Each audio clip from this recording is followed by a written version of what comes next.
and also small hydro scheme, whatever it was approved with the viability gap funding, and also book is released on the green energy, and also an MOU with the military engineering services, so that all the defense services, military services, buildings, everything can be solved. ನೀರು ನಮಗೆ ಮಟಮಾರಿಯಲ್ಲಿ ತೊಂದರೆ ಆಗ್ತದೆ ಮತ್ತು ಫಲವತ್ತಾದಂಥ ಭೂಮಿಯನ್ನು ಮಟಮಾರಿ ಗ್ರಾಮದಲ್ಲಿ ಇದೆ ಅಂತೇಳಿ ನಾವು ಯಾರು ಕೂಡ ಇದು ಲಿಫ್ಟ್ಗಳನ್ನು ಕೇಳಿರಲಿಲ್ಲ.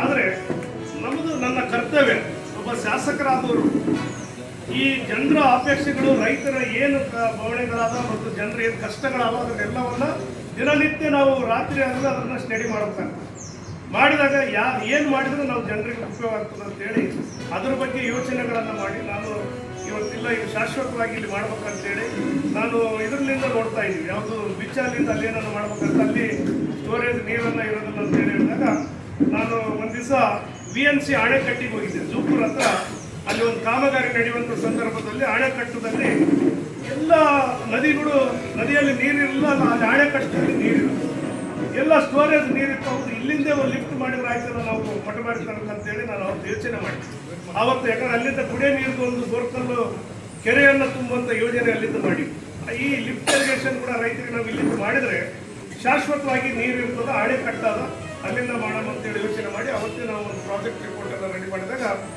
ಅದು ಸುಮಾರು 2-2.5 ವರ್ಷ ಆಯ್ತು. ಈಗ ಅದನ್ನು ಪ್ರಯತ್ನ ನಿರಂತರ ಮಾಡಿದರೆ ಮೊನ್ನೆ ಆಗಿ 182 ಕೋಟಿ 70 ಲಕ್ಷ ಸ್ಯಾಂಕ್ಷನ್ ಆಗಿ ಟೆಕ್ನಿಕಲ್ ಆಗಿ ಎಲ್ಲ ಆಯಿತು. ಈ ವಾರ ಒಂದು 15 ದಿನದಲ್ಲಿ ಟೆಂಡರ್ ಕರೆದು ಇನ್ನು 1-1.5 ತಿಂಗಳಲ್ಲಿ ಅಡಿಗಲ್ಲನ್ನು ಮಾಡಿ ಶಂಕುಸ್ಥಾಪನೆಯನ್ನು ಮಾಡಿ ಅದನ್ನು ಈ ಅವಧಿ ಒಳಗಡೆ ಸಂಪೂರ್ಣವಾಗಿ ನೀರನ್ನು ಎದುರಿಸಿ ನಮ್ಮ ರೈತರಿಗೆ 102, 102A ಮತ್ತು ಆ ಕಾಲುವೆಗಳಿಂದ ಮುಖಾಂತರ ಎಲ್ಲ ಮತ್ತೆ ಕೆಳಭಾಗಕ್ಕೆ ಹೋಗೋಕ್ಕೆ ನೀರು ಅನುಕೂಲ ಆಗೋದ್ರಿಂದ ಇವತ್ತು ಶಾಶ್ವತವಾಗಿ ಮಾಡ್ತಾ ಇದ್ವಿ. ಇದಾದರೆ ನಿಮ್ಮನ್ನು ಯಾರೂ ಹಿಡಿಯೋರಿಲ್ಲ, ತಿರುಗಿ ಶಾಶ್ವತವಾಗಿ ನಮ್ಮ ರೈತರನ್ನ ಯಾರು ಕೂಡ ಹಿಡಿಯೋರಿಲ್ಲ ಅಂತ ಒಂದು ಒಳ್ಳೆಯ ಇರಿಗೇಷನ್ ಅನ್ನು ಪ್ರಾಜೆಕ್ಟ್ ಮಾಡಿದ್ದೀವಿ. ಅದು ಸ್ಯಾಂಕ್ಷನ್ ಆಗಿದೆ. ಆದಷ್ಟು ಜಲ್ದಿ ಶೀಘ್ರದಲ್ಲಿ ಅದನ್ನು ಶಂಕುಸ್ಥಾಪನೆಯನ್ನು ಮಾಡೋ ಅಡಿಗನ್ನು ಅದನ್ನಾದ ನಂತರ ಭಾಳಷ್ಟು ಈಗ